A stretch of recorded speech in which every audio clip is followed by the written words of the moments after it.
Hello, you wonderful people, and welcome back to the Blacktown Football Hour podcast for the final time in 2023. This is episode number, the atomic number of germanium, the exact number at which water freezes at in degrees Fahrenheit, and of course, the exact number of games that Daegu Tangyang Orions of the Korean Basketball League lost in a row between the years of 1998 and 1999.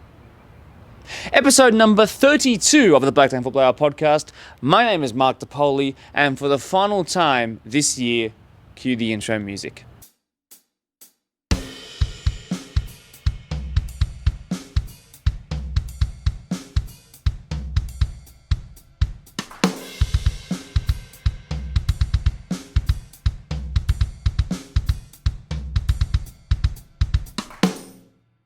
So you can't quite look this team up on the internet because they're now called the Goyang Sono Sky Gunners, which could feasibly be the ugly cousin of Anakin Skywalker, but bear with me. The team have been called many names in their short years of existence, changing 8 times since they were established in 1996. It's only 27 years. Their stadium holds exactly 6,216 people, and they retired the number 10 jersey of their star player Kim Byung-chul, who was a point guard and who was actually the coach of the side for a little while too. Despite that rather terrible 32-game losing run that ended in 1999, no more than 3 years later they won the KBL, the Korean Basketball League Championship. They also then went on to be runners-up the following season, and now they feature on this wonderful podcast, obviously their most coveted feat. The more you know. This is, in fact, the final episode of 2023. There's no jokes, there's no gimmicks. This is it. First and foremost, some news. Grand final videos, as you are probably aware, have begun to be uploaded onto our YouTube platform. We are, in fact, about halfway there, living on a prayer, and I can imagine that by the end of next week, they will all be up. I am actually going on leave on Thursday and Friday, meaning I won't be able to get to the rest of the videos that don't get uploaded today, so the final batch will be going up next week. Sorry for the delay. Now, what is in store for this podcast, the final podcast of the year? And you've obviously seen the thumbnail, and you've obviously read the title of the video. But let me explain it a bit more. We're basically wrapping up season 2023. In a couple of minutes, you're going to see what is quite literally a highlights package of the entire year. There are no special guests this week. It is only just going to be me, and it purely is a wrap-up highlights package. Before we do that though, the Goal of the Finals competition will go live once all of the grand finals have been uploaded to YouTube. All the Division 1 games that were here and live streamed are obviously already up on the Facebook platform. Make sure you get your comments ready to go. We'll do the exact same thing as last year, but we're also going to include something else this year. Save of the finals. Without any further delay though, it's time we wrap up season 2023. I will see you at the end of the episode. Yeah, no, look, I just wanted to just let everybody know that it's not a Glenwood thing. It is a community thing. It's a world thing. And what we're trying to do is just a small part of that. And I would just like everybody to come down on the first, especially obviously my age group, over 35s, that I go play with all of yous every year. I have done for 15 years. Let's let my age go a little bit. But anyway, everyone come down on the Saturday. Like we're playing on the Friday, and then the next day, just come down here. We're all adults, and I don't care who you play for. I just want you all to come down, and I don't want to happen what happened to our club and what happened to our best mate. If it can be prevented, why not? So that's all I wanted to say. What can you reveal to us about what point of the season and what sort of convinced you to switch over? Obviously, I was dedicated to Doonside last year. Didn't really think about moving on at all. Like, I play my football where I sign. That I keep that true. But yeah, just as Jules said, talked through a mutual friend and then talked one-on-one. Got me down to come like trial.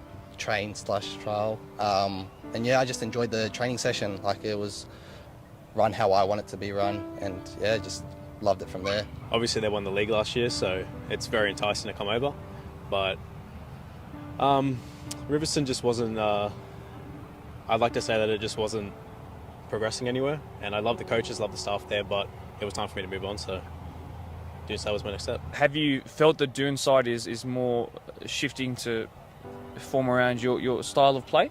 Yeah, definitely.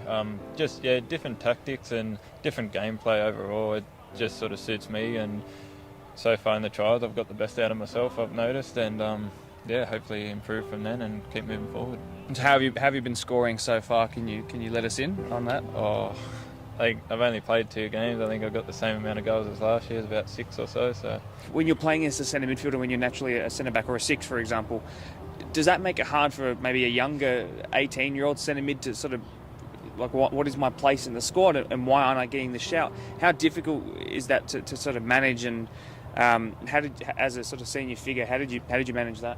Yeah, look, I think it does. There is a level of difficultness. I mean, you're learning a new role as you kind of play, and when you're coming up against quality opposition and the likes of your Creek and your Prospect that you mentioned, Tigers who we've got around this time, it's tricky. Those guys are there, they play in those roles week in, week out. But again, I think Blake entrusts everyone in the squad with a job to do, and based on the opposition, he will pick what's best for the squad. So I think that's what it comes down to. Look, we were really disappointed about Rydalmere. We were going to play them in the Champions of Champions first round. Unfortunately, due to the weather and a whole bunch of circumstances, we didn't get to play them last year.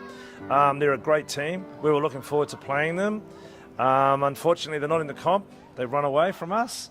But that's what happens in football from time to time. During my time at Mount Druitt, and it was coming to the end of the second season there, where a friend of mine actually asked me to help out with a coaching clinic in the school holidays.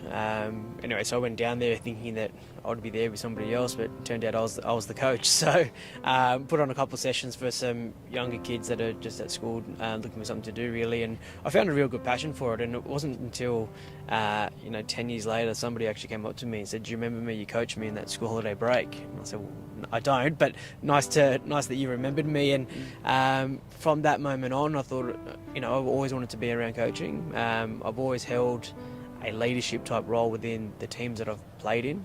So I think that's where it first sparked. And then I moved on to coaching with a long-term friend of mine, Pat Polistino, with the ASA Football Academy. Did under 12s, under 13s there, and from then on it's just been always coaching, always been around it. So that's where we're at. Credit to them. They brought a very good, hard game. It was a 1-1 draw. It ended up in, so the points were shared. I'd say maybe 3 or 4 minutes to the final whistle. I've chased the winger down the sideline, gone in for a tackle, and ended up putting too much body weight up top. So the boots dug into the ground, and I've hyperextended my knee going down and just felt the pop.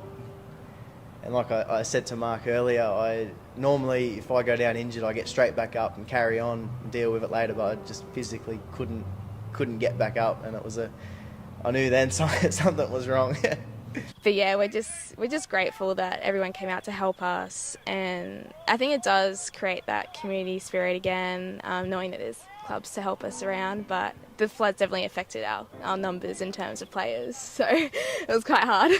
We'll try and end on a 100% positive note, but do you think that being able to just play at the same place is helping you on and off the pitch, but particularly on it? Definitely. I think also mentally it helps a lot too, knowing that you're only around the corner and this is our field, we have a lot of equipment that we need here, and it's just a lot easier. Yeah. But what's it been like to play alongside, once again, your brother, and are you enjoying it? Yeah, happy to have my brother with me in the team, but it's very exciting to have my brother playing with him. Like last year I was playing against him in one game. A bit nervous playing against your brother, but to have him in the same team it's quite good. I know Mum and Dad's happy because they got all the kids at the one club this year, so they don't have to travel around save the ground. Save on petrol, that's for sure. It's enjoyment, and that's our mantra. Football doesn't owe you anything. It owes you enjoyment. If you're not enjoying it, go play basketball. You might find enjoyment there. But why are you not enjoying the thing that you love the most? Football's the first love for everybody. You're a kid. You don't know, other than your parents, what else are you going to love? Your siblings. If you're playing soccer, you're playing soccer. Why give that up for because all this other crap? You have to be enjoying it, regardless of what level. And like I said, I got cut from everything. Never got picked from anyone. Had to go on the other side of the world. Came to Australia, and after a year, there was a club saying, "We have 5 foreigners, we can't accept him." I'm from Blacktown, man. How can you? No one knew who I was. Who cared? I still enjoyed my game. You go and enjoy it first. When you enjoy it, that's what will drive you. Whether you're putting lines on the pitch, whatever it'll be. Soccer's a beautiful game. Don't ruin it through stupidity. And it is. slowly getting in that direction. But like I said, I want to change that narrative because it has to be changed some way, shape or form. I think women can be a bit prone to putting their own mental and physical well-being after kids and family and those sorts of things. So I think it's been a really important thing for making sure we all get some time to ourselves, that we get 90 minutes of running around and having a bit of a laugh and just not really thinking about the millions of things that are normally going through your brain other than focusing on a game of soccer, which is I think for a lot of us a real blessing mental health wise. Might put in the general direction of something. So do you think it's more sort of psychological, or is it an ability thing? What do you think it is out there? I think it does come down to a bit of psychological and experience and also physicality as well. We knew going off kind of the grapevine, we knew that Holroyd were going to be a bit more of a physical team. As Jason said, they wanted the ball more. They're a bit quicker in certain aspects. They used, quite a bit of their space. Their midfield was quite structured. So I think we just became complacent, and you can see when we become complacent, that's where, we let things slip. And it's the environment, how everybody's really friendly. You get there Saturday mornings. I'd like to get there Saturday mornings. The last month I began there about 8:30 in the morning just to see a lot of games, so I can put the face to people, and everybody has welcomed me with open arms. It's a really good club to be around with, so I don't have any problems with settling in. And you've been made promises, then you ask and you get made more promises, and then all of a sudden you're staring at a Facebook Messenger or a WhatsApp chat, and all of a sudden you see X, Y, and Z has left. Did you guys sit in the group chat and start texting back and forth what the hell is going on, or were you just was it quiet? What was the reaction like from everyone after that happened? Yeah, well, I sort of knew probably 3-4 days before it happened. So we had already started looking for players, signing players, because we sort of knew it was going to happen. Whether they made the ponds or not, that didn't really bother us.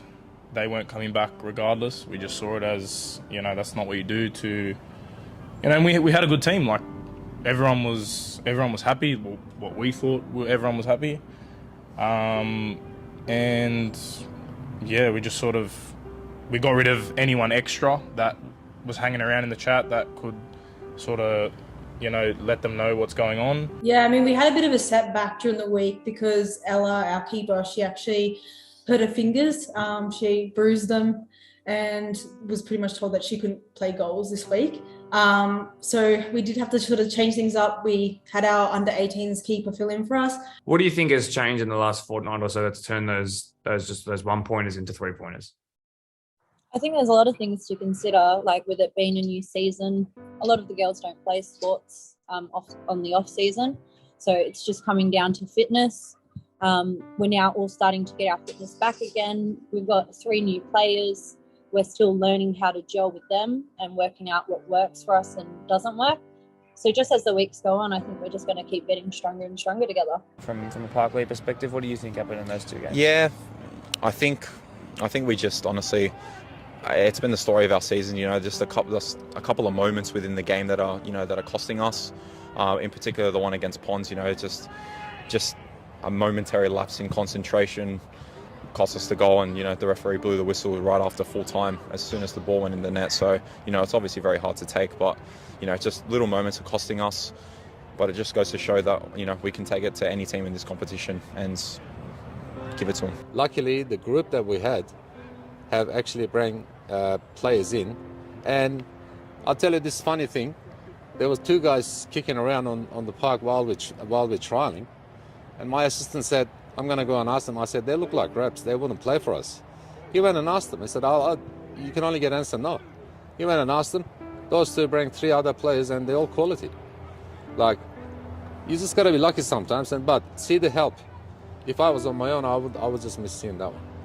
Because you only concentrate on your team. You know how it is. During the season, there's going to be speed bumps. And like I always like to say to the boys, one result doesn't define our season. Look, on the day, pitch was terrible. I can make a whole bunch of excuses, but at the end of the day, Glenwood adapted better and they came out top and put us under the cosh, and we conceded 3 goals. So not going to win too many games of football when you're conceding 3 goals. I think definitely my mum, the manager, she's sitting over there. Thanks. Hi, Mama. My mum definitely, even when I was playing NPL, she would take me to those games. You know, I think the furthest we ever went was like Orange or something. So her taking me there really meant a lot. And then, like, just from like the Matildas, like Ellie Carpenter would probably have to be one of the top ones. No, honestly, I just came over to play, and but the standard that I've come into is pretty high, and definitely the highest I've played with. So it's good to be part of it. We still put a team out, try our best. Joey, what's your performance has been like in terms of attendance this year? I feel like that's a loaded question. Thank you. I haven't heard anything. I'm just going to ask the captain, you know what I mean? Yeah, I've missed 2 games. How have you gone those 2? Yeah, 2 good wins. Yeah. Lost to the 2 games since I've been back, so... I hate to say it, but I think there's a common denominator here. It's done. I'm not going to say I'll just anything. leave now, will I? Yeah. What can you reveal to us, actually? Absolutely nothing. I'm not going to tell you anything. No, look, I've done my research, and I know their playing style. We talked about it at training last night, and I know how they go forward particularly, and so we've got plans in place to combat that, and it's something that we can do. I've just got to remind the players to do it because it's something we can do quite well. Casper United are a fantastic team, and like Georgia and Bianca said, we've got friends within the team, but that friendship stays on the sideline, and we get on and play the game, and we play a tough game against them, and we're looking forward to Sunday. And it'll be played as any other normal football game, and we'll shake hands afterwards, and we'll sing our song of victory very loud to Colbert. How long will I stick with doing things? And the answer to that is, I don't know. It will depend on the performance. You know, so I don't believe in chopping and changing.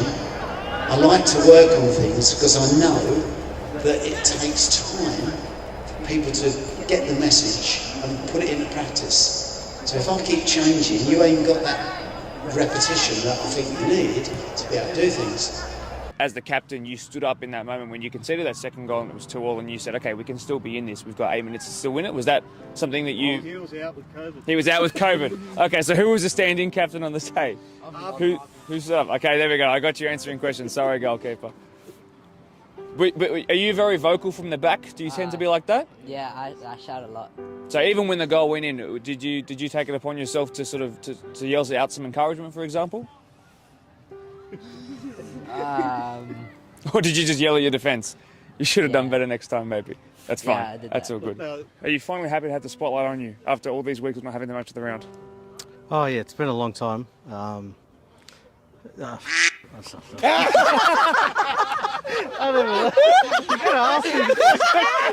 Give it to someone else. Give it to someone else. Yeah, bro, it's good. But I think the difference this year is we're going into every game by respecting our opponents, not going in cocky to any game, and I think that's what's getting us over the line. Give them respect, but also defeat them. Don't take anything lightly, and the boys are switched on every game like that. So, and we're just looking forward to the rest of the season with the same attitude. I've now looked at defence and how we can structure it, and I'm not going to tell you what it is, but we're pretty confident now that I've got it right. Knowing the people I've got, knowing their best abilities, where they play best. Yeah, we're comfortable the rest of the season that is something that we had to address, and we're working on it. Might have a blinder, they might have a blinder. We don't know. Could get called off. Yeah, well, if it was on here, it wouldn't be. I'm glad it's not on here. But look, there's no secret to it. You know, the boys just got to turn up to training. Lee, answer me this one question in literally just a sentence. Is there a sense of fear at all in playing this team that's built up, or is that not the case? No fear. No fear at all. How does it feel to finally be, you know, between the sticks as you clinch promotion? Honestly,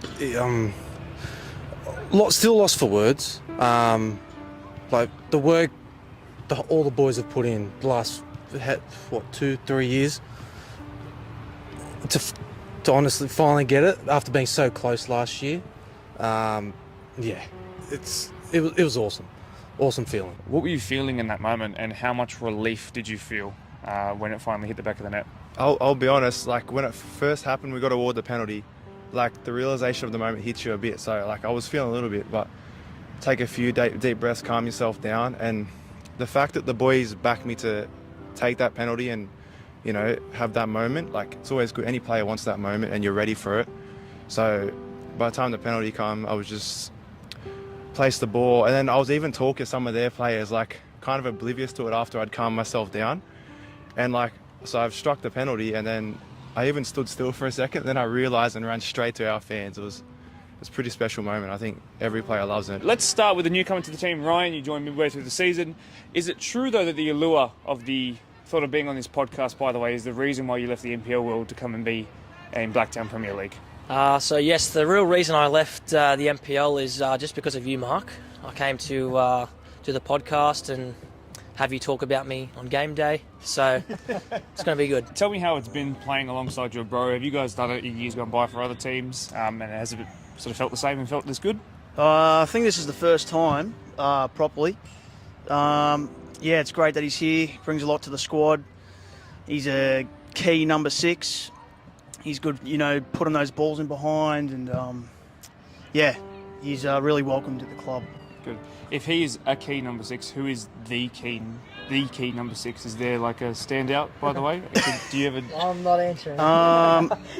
Well, Ryan is probably the better 6, but I'm probably a more maybe versatile player, so I can play a few more positions. Mm-hmm. But he's probably more suited to 6. Of Marion versus Dunsa, what are some of the memories and moments that pop into your head straight away?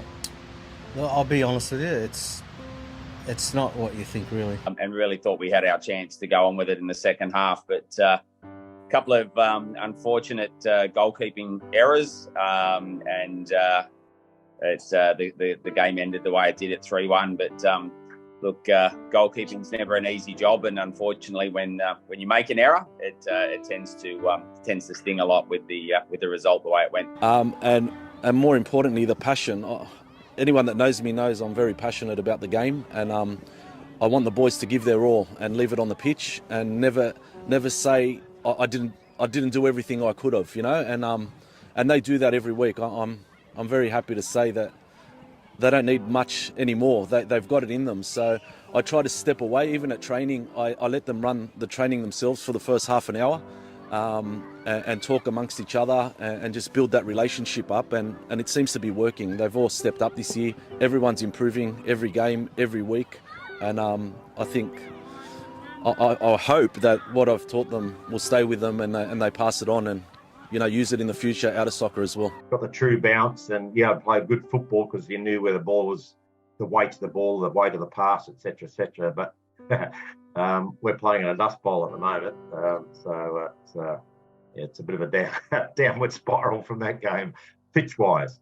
Yeah, I understand. I can promise you, by the way, that the Workers' Home Ground Laboured Sporting Complex, not just for the pitch, but the whole place is fantastic. Just make sure you get there early because there's a limited amount of parking spots, and they always reserve one for me, which is the best. So that's what Of course that is, yeah. Of course, they're fantastic.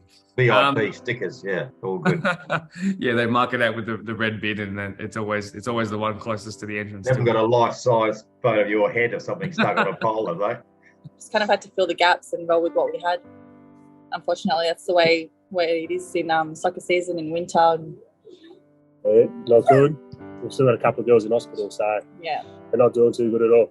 Playing good football, but it not necessarily turning into results. That must be a frustrating thing, knowing that what you're doing is good, but it's not getting the 3 points. Caitlin? Yeah, so as you said, like players who aren't used to other positions like strikers and defenders, they've had to get used to that, especially after a loss. Like they don't feel like it's their fault, which it's not necessarily.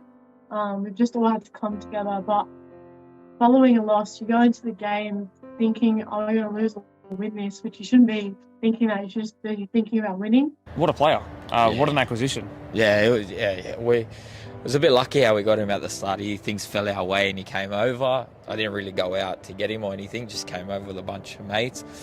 And since I got him, when he came with his mates, they were all reserve grade players, and I sort of spoke to him like, how well do you think you are? And I would see the talent that he had from just that first training session, in my head, I knew he was a first grader, but I didn't want to push him. I wanted him to feel comfortable.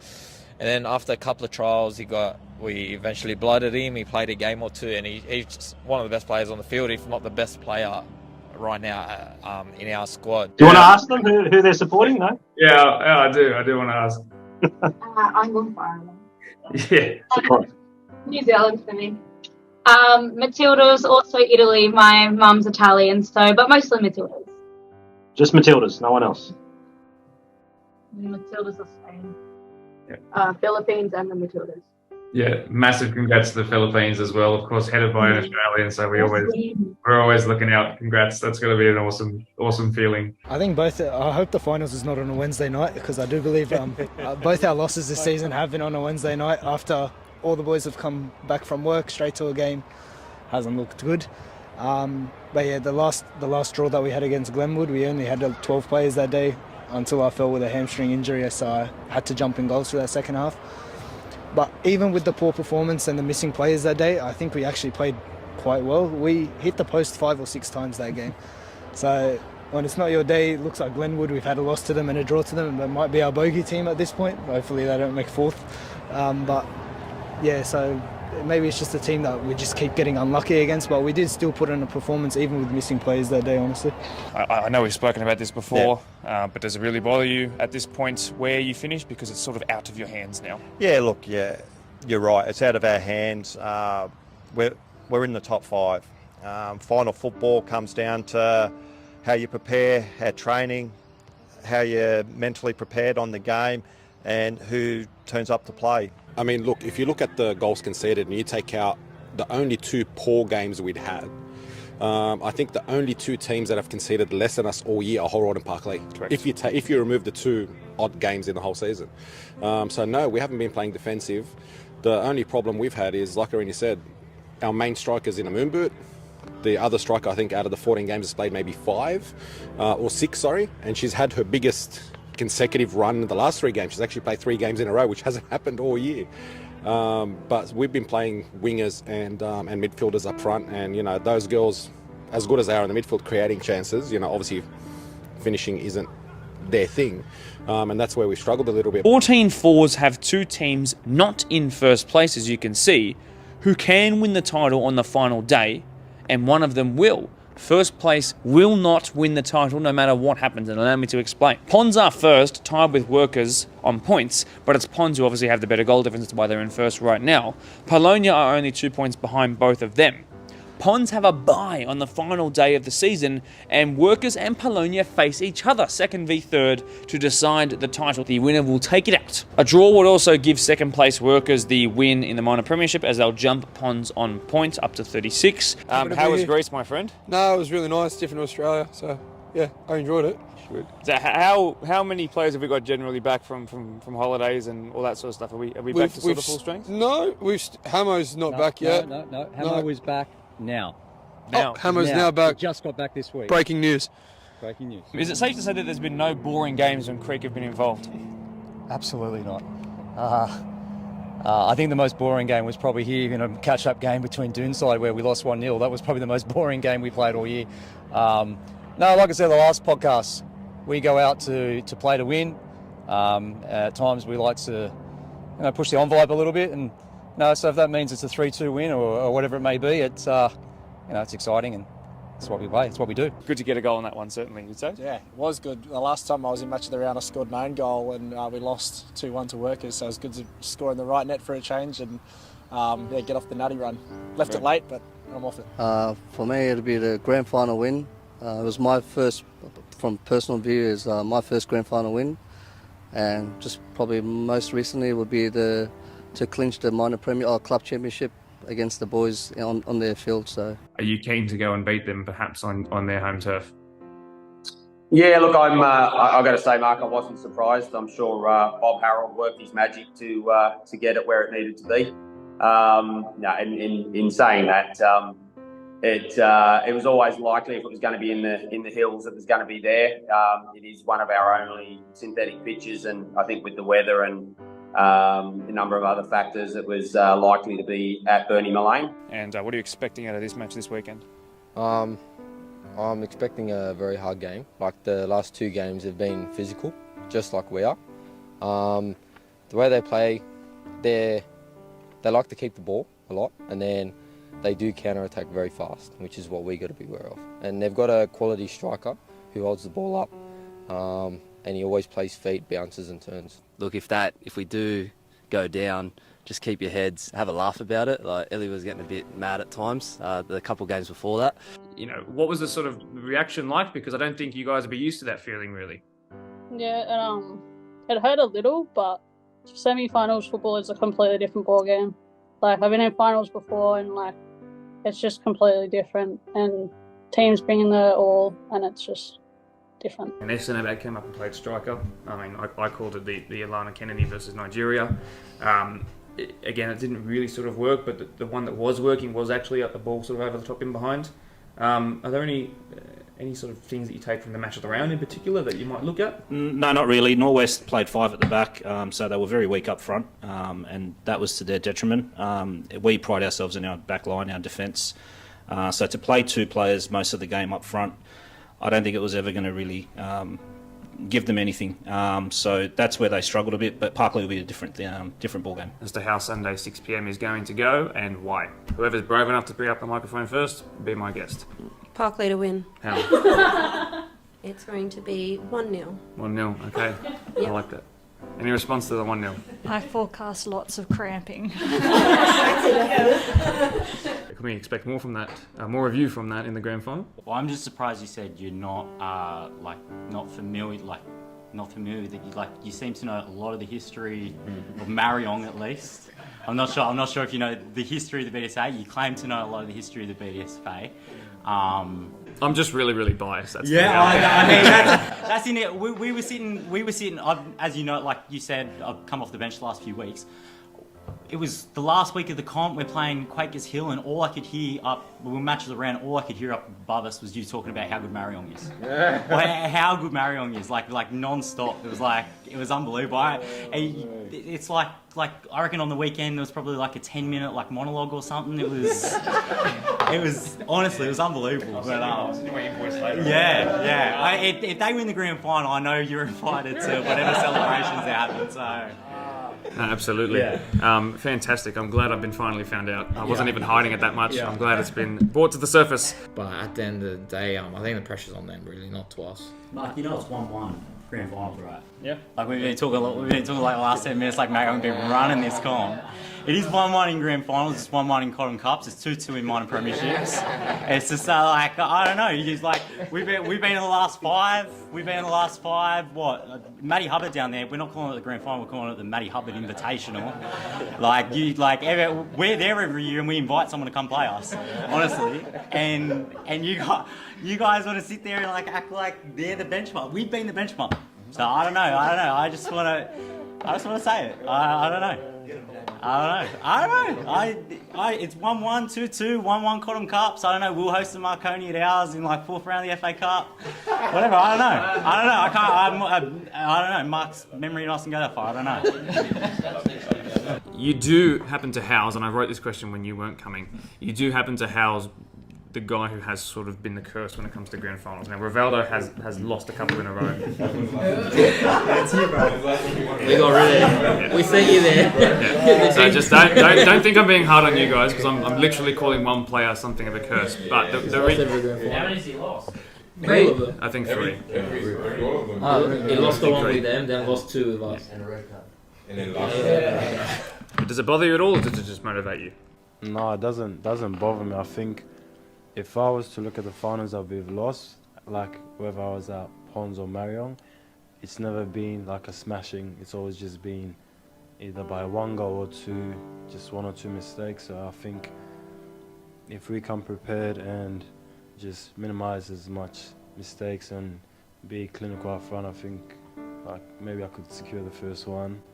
But no, I don't feel pressure or No, it's just another game, to be honest, but it's a big game. So He's pretty toxic. Yeah. No, I am. Is that So A grade player, D grade bloke? I'm being humble. What is the prediction heading into Saturday? 2-1 Ponds. Why? Just because game's been close in other finals. It's been 1 goal apart, besides the shootout. And yeah, I know, it's just grand final. Honestly, if we get 3 goals in a grand final, I'll be pretty happy with that. Like, overall. That's a neutral perspective. I'd prefer, like, if we get three goals, that it's 3 goals to Ponds. It was a hard game in a lot of aspects, I guess you could say, because there wasn't any football. There was a lot going on. The boys come back from that. They dug in deep, and we got the result. As for the backflip, John has been told no more backflips, because if he does a backflip and breaks his neck, we're in a lot of trouble. Are you taking the pressure off Byron this year, are you? I'd just like to correct that. I've scored 3 against them this year, actually. But yeah, at the end of the day, if I can score goals and make it easier for some of our attackers, then I'll happily do that. But it's just about winning the games, and some of those games we haven't been great, and we've needed set pieces to save us. So hopefully that's not what we need on Friday, and we win the game with some goals from some forwards. We are the underdogs. We've been the underdogs all year, and I'm fine with that. And the pressure's on them. Can they finish off the season that they started? Yep, I think you're right. Taryn, exactly the same question. Who is Oakville's biggest threat? Look, they play a quite strong and physical game. So all over the park, we need to make sure that we're aware of those things. Because you give them a sniff and they'll take it. I definitely reckon we're going to win. Yeah, definitely do feel like we will come away with the win. I was going to say 5-2 us. I think what we're going to do is we're going to take a step back because Kelvin's decided to join us. Come on in. Do you want to come straight into the action? Jump on in. Go behind the camera, man. You still can, but welcome in. We're just sort of reflecting on, one of the first teams in recent years to turn premiers into championships. You guys sort of broke that duck, so maybe I'll ask you the same question. What's the difference between Marion 2023 and maybe some years gone by where those premiers haven't been able to become champions? Very good question. I think this year we were very hungry, and I think we had the missing pieces that we lacked, I guess, the year before. Just up front, we strengthened much more clinical, putting teams away earlier. I won't lie to myself, for that whole time leading up to that, I was like, look, I'll be lucky if we get 10 goals in that game. 16's it's a bit of a reach, we can all be honest. But, we went into the second half, I think we were up 10-0, second half. Oh, at the start of this first half, we were up 10-0. I wasn't going to tell the boys what we needed, but, they didn't know, and I didn't want them to fold at the wrong time, and I just told them, all right, if we do what we just did in that first half, we're minor premiers. And, the boys showed, a brilliant effort, and I couldn't have been prouder of them. Like I said, I went in there with the expectation, the boys could get close, but I don't think I'd ever seen anything like this being done before. So, So just to confirm, so Lords had played their game prior to you guys playing their game? So I won't lie, I had a little spy there. Okay. And we went back to what we normally play, which is just a 4-3-3 with a holding, and I think if I'm not mistaken, that second half, they probably had 1 or 2 shots. We scored pretty early, I think, into the second half. Yeah, Ali scored a free kick 10 minutes in to equalise 3-3, and then we scored a corner, I'd say around the 80th minute. And then that's when I was like, all right, shut up shop. I did some changes, played, 5 back, 2 holdings, Jose Mourinho parked the bus. Yeah. And, Yeah, it kind of took a moment for us to realise that the ball went in, and then everyone just started running. I'm not sure what really happened in that moment. I just started running in circles, waiting for people to catch me. Eventually someone did catch me, don't know who. But yeah, I think once we calmed down, we realised it was 3-3. A lot of our fans were now excited. Their fans were a lot more quiet, which kind of motivated us again, because we do like to play with emotions. We do like to mess around with people sometimes, just because it kind of gives us some motivation. Then we needed that one more goal in about half an hour to do it. I guess, I took them in the first year was the 9s. There's a bit of COVID in there, but I'd say 80% that are standing here now were in that first team where I took them over. And yeah, they might not have understood it at the time, but you know, even at 9 years old, we were playing out of the back. Raf, keeper, he wasn't kicking the ball. Everything was about short and passing. And I said, don't worry about scores now and results. I said, just wait till it's competitive football and we'll see what happens. And yeah, here we are today. And we just went out there and, you know, teams were giving it to us. You know, we'd go down in half time, 2-1 down, and come out and win 4-2. You know, because it was just the way we chatted at half time. Mate, pleasure to be around you all year. I hope you get what you want out of life. I know a lot of them doing the HSC this year, so good luck.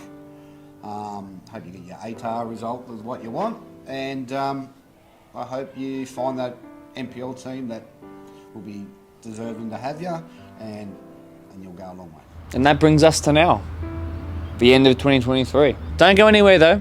I've got a few things to say before you go. Firstly, and most importantly, there are so many people to thank. The actual series last year didn't really end up with a wrap-up like this, so it's important that we sort of touch on that for a second too.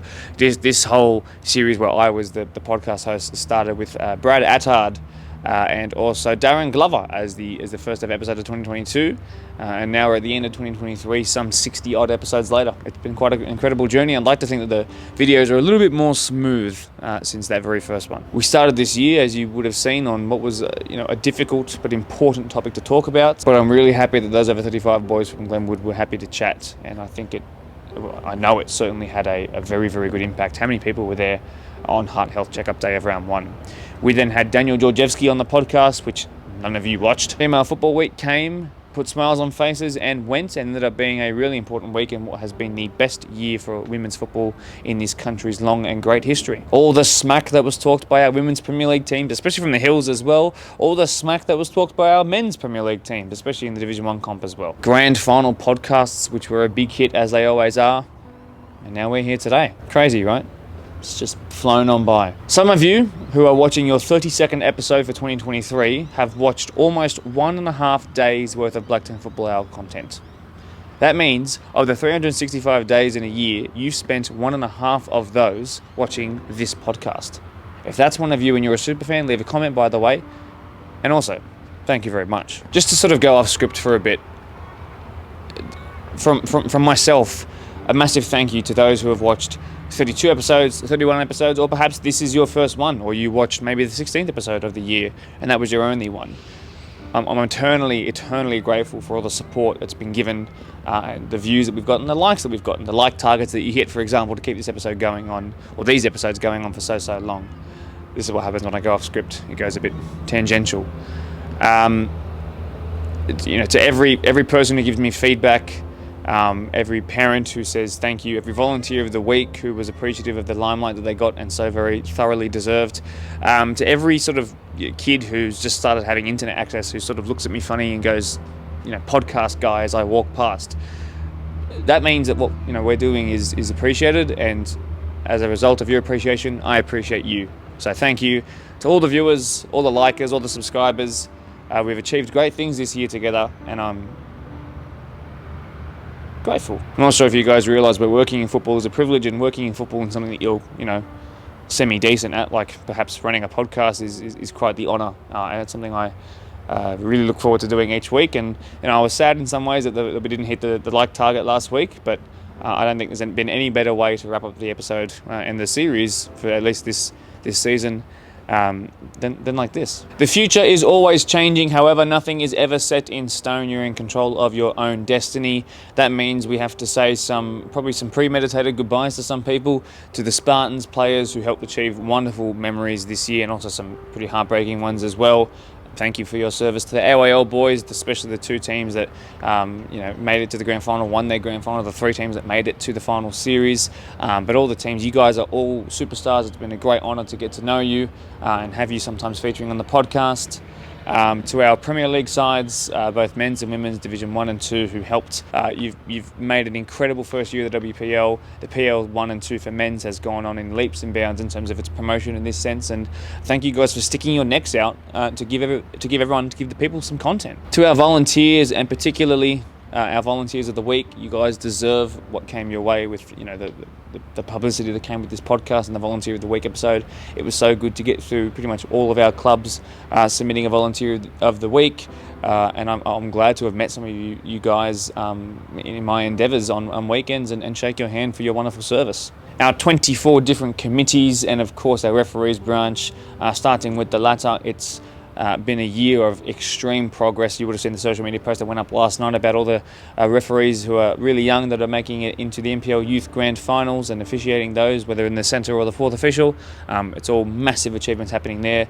To our 24 committees, the amounts of man and woman hours that have gone into making football tick in Blacktown this year, as it is every year, continues to just be ridiculous, and you guys are the superstars. Thank you all now generally very much for being here, as I say at the start of every interview segment. It's been a pleasure to have you for 2023. Signing off now. I think that is in fact the end of my notes. So, my name is Mark DePoli. For the final time this year, thank you for watching the Blacktown Football Hour podcast, episode 32. Go Daegu, my new Korean Basketball League team. Hope you enjoy the highlights. See you all next year. And for the final time, cue the outro music.